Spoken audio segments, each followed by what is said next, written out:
13th class, and our class topic will be translator or interpreter as a cross-cultural communicator. So before we are doing this, I'd like to get started with the opening callback of last class. So I'd like to remind you that what we did last week class was shadowing and translation.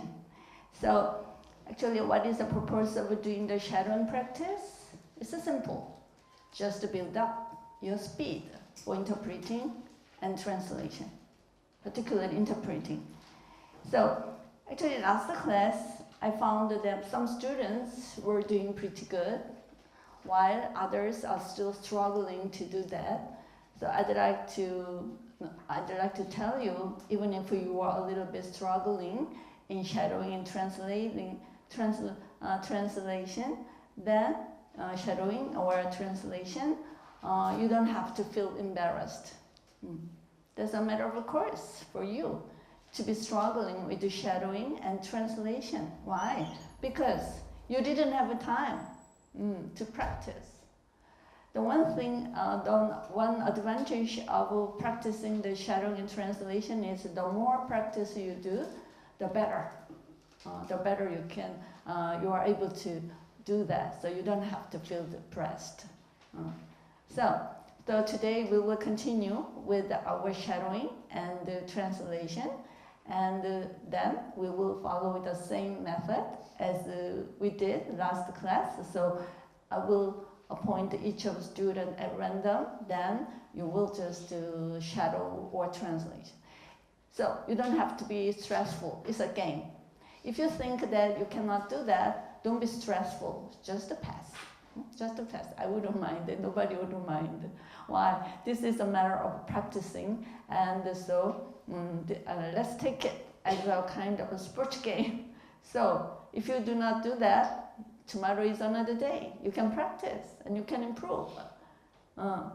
So don't be embarrassed about your failure to catch up. Then today's topic is translator as a cross-cultural communicator.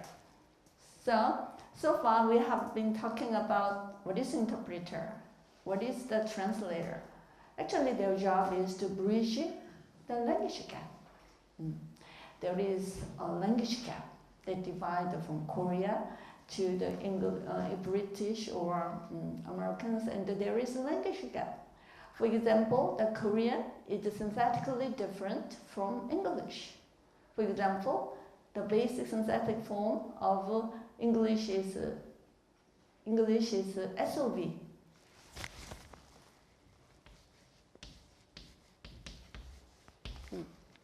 But for example, Korean is in Korea is SVO. I like the movie, I like the apple, but in Korea, this is SOV. So verb comes last. So in Korea's case, we do not know the meaning of the speakers until the end of the sentence. So this is the difference. So this is one example that this is sometimes, there is a language difference. However, there is a cultural difference between Korea and Americans or Britain. So in one sense, if you're an interpreter, sometimes you should be AP, translation, or you could be BA, interpreting. So sometimes you should be interpreting what Americans say, American English. Sometimes you should interpret British English, and sometimes you should interpret the Chinese English, sometimes Indian English, and the Spanish English, Spanish variety of English, and German variety of English. So there is a lot of local variety of English. Nowadays, there is a unique event that is occurring, the English language. English is no longer in the hands of Americans and Britain, New Zealand, and the Canadian. the central gravity of English is now moving to the L2 speakers. In other words, there is more and more rapid growth in the number of L2 speakers than the L1 speakers. So that is a new challenge for the interpreter to face. So there is a lot of varieties of English, then there is a lot of cultural differences. So one of the major job of interpretation should be bridge the culture gap. So let's take an example that there is some culture gap. Then the second one is then we should be curious about how culture affects the way they communicate and talk. I mean, the culture and the way of communication is closely related. So interpreter should know the culture of the speakers. Why? Because communication is, in a sense, is a cultural product. So we need to know how culturally different the Koreans and the Americans. Why? Because the cultural differences is the way they think and they act and they speak English different way. So I'm talking about the relationship between culture and communication. They can affect the way they use English or they speak English. So let's take an example. One of the criteria they divide the culture is context. So there are context. You may think that what is context? So there they say 32A. This is the context. This is the language. So what does it mean? Some people say that we are delivering the message, but the share of messages that is delivered is 70-30. That means the context, the people tend to deliver their message through the context. And the share of the language is only 30%. That means the people tend to depend more on the context than language itself in delivering their messages. For example, you should know the context, and context sometimes is more important than the language itself. Then you might say, what is context? Context is simple. It's like nonverbal communication or our relationship, and this a physical arrangement, and this is context. There are two cultures. The one is high context. The other is low context. So there are two cultures. Then there is one extreme end is low context culture, and on the other extreme end is a high context culture.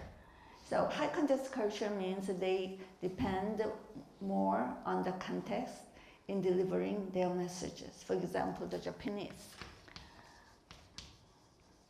and the Korean and Chinese. They belong to high context culture. And low context culture, the Swedes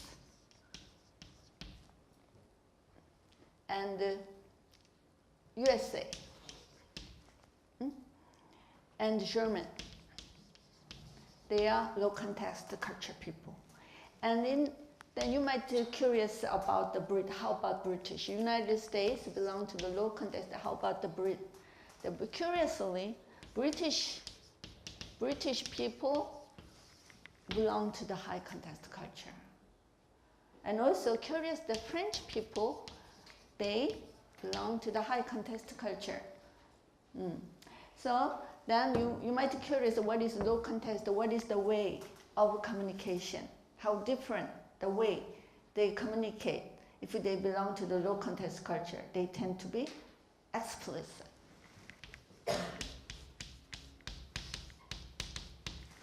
They tend to be clear. They tend to be direct. So that means they talk exactly as they intend to talk. You don't have to interpret.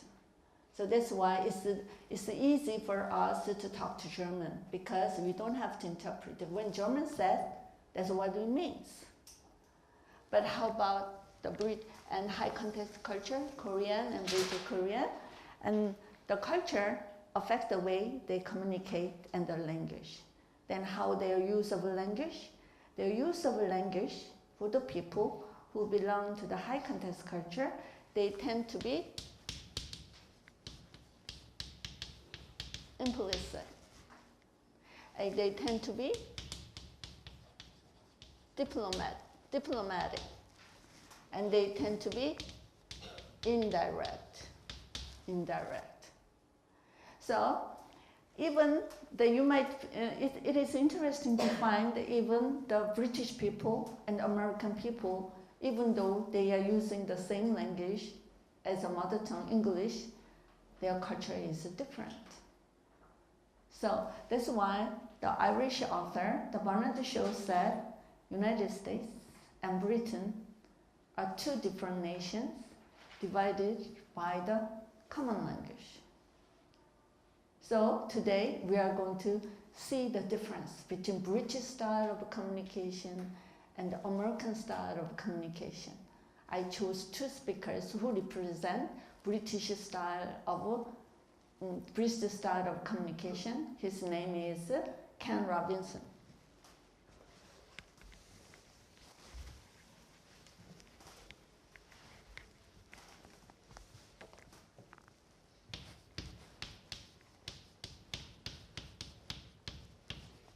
British, Ken Robinson from the TED lecture. And also I have chosen another lecturer who represent, I would believe that who represent low context culture of the United States. His name is Simon Sinek.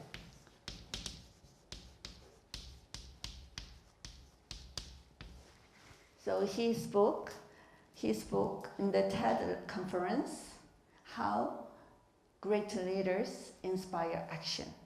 That was one of the most popular TED lecture.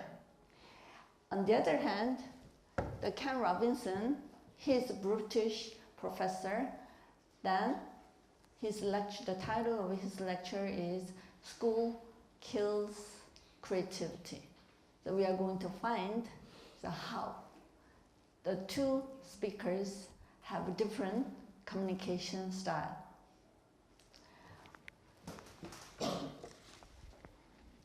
And before doing this, then there is some consulting company, British consulting company, its name is Canning. The Canning is consulting companies for the business managers from hundreds of countries. Then the consulting company has a survey with the participants, business managers, and they had a survey with the American managers. Then in the survey, they asked to American managers, how do you think of British managers? Then Americans managers say how the British managers, they are pessimistic. And the American business managers, the British managers, it's difficult for us to handle because they are always talking about the past. So they are not talking about the future. This is what American people was talking about British people. And the American people, they say, wow, British people, why they are so depressed? They depressed, even when they are talking about good news, they look very gloomy and depressed. Then how about the British managers? How do they regard the American managers? They say, wow, they are always talking about future. And they are always talking about always the future, and they do not talk about problem. And they are boastful, they are always proud, and they are superficial.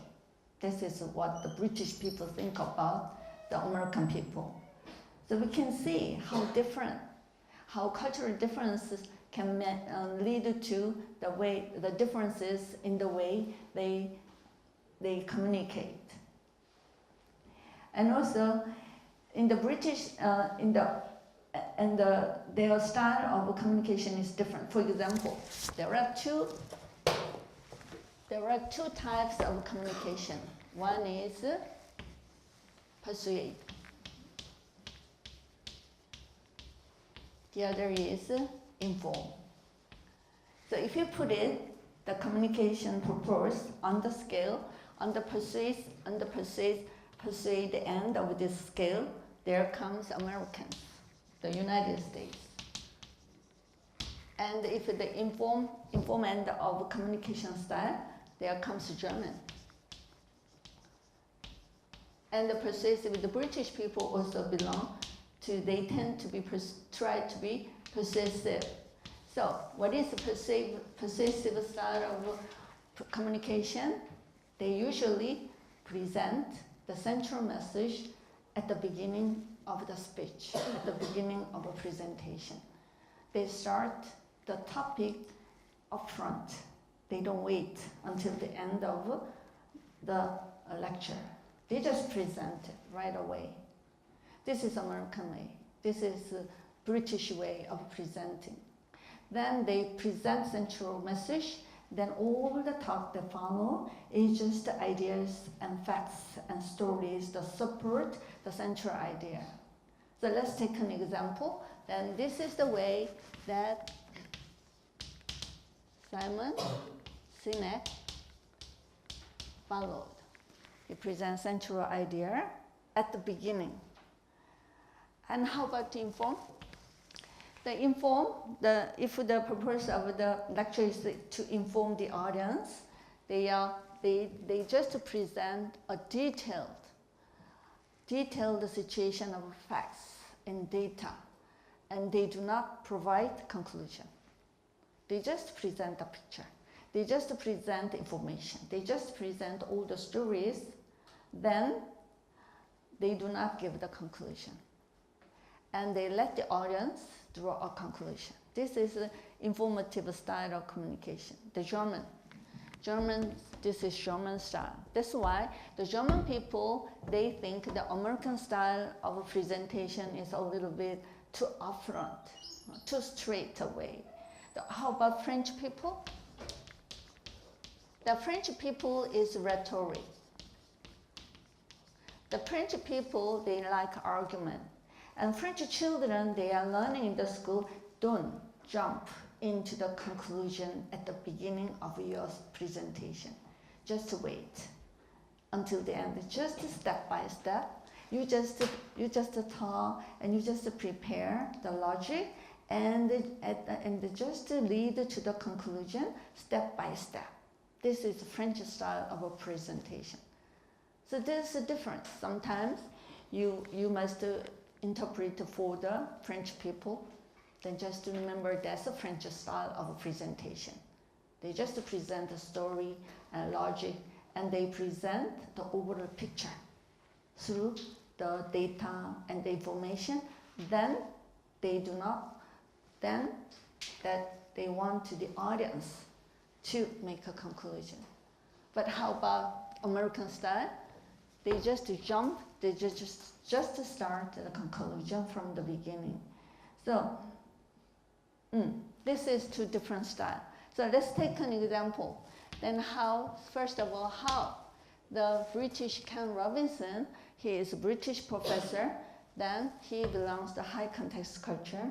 So that means the way of presenting the message is implied, and he is actually his lecture is the most popular lecture among hundreds of thousands of TED lectures, most popular. I mean, the number of clicks is the most. So you might be curious why. So what makes his lecture so shine? What is the secret of his communication style that has attracted the most number of global fans into his lecture? Let's see. Then on the other hand, we have the typically American style of a presenter. His name is Simon Sinek. Then you can see how different their communication style is. Simon Sinek comes right away. He presented questions right away. Then his presenting is provocative. provocative questions. He keeps asking the question. So there is two differences. British people, they tend to be British people, low-key communicators.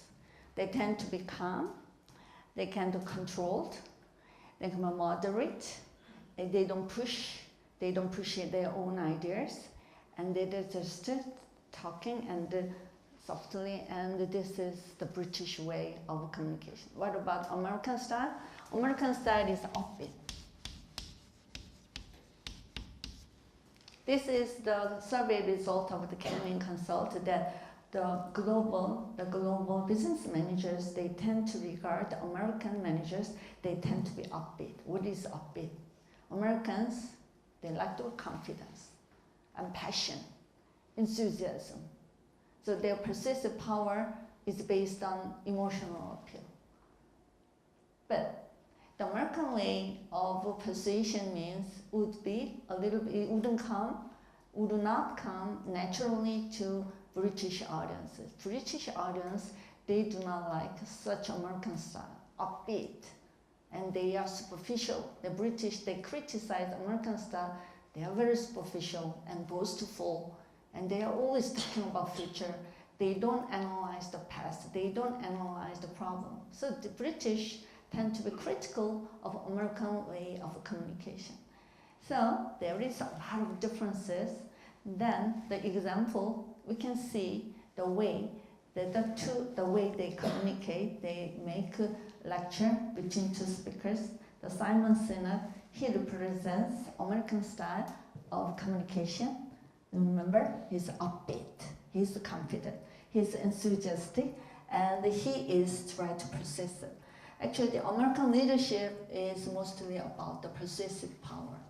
The American leadership is someone who can persuade the people.